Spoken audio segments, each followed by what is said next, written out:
Now, it's very interesting to notice that the order of events in Matthew 24 and the order of events in the flood story run parallel. Let me just go through this quickly. First of all, Matthew 24, verse 14, you have the preaching of the gospel to all the world, and then the end will come. That's parallel to Noah preaching the message before the closing of the door and before the destruction of the flood came.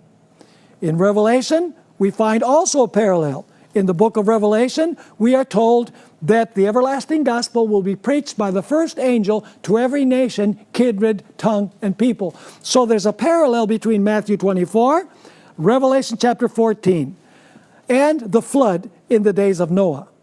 Let's notice another parallel.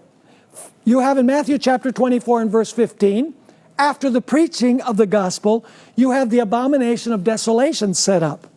This divides the inhabitants of Jerusalem into two groups, those who are saved and those who are lost, those who flee the city and those who stay.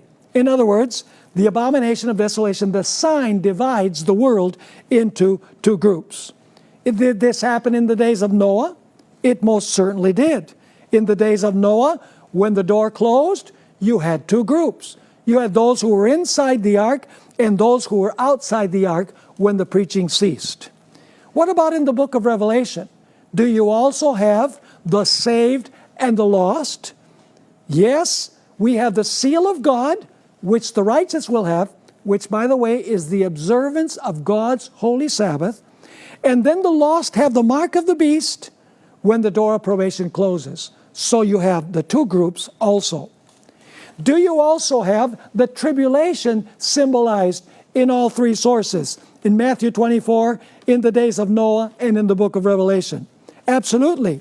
You'll notice in Matthew chapter 24, verses 16 to 21, that God's people flee and they go through the great tribulation.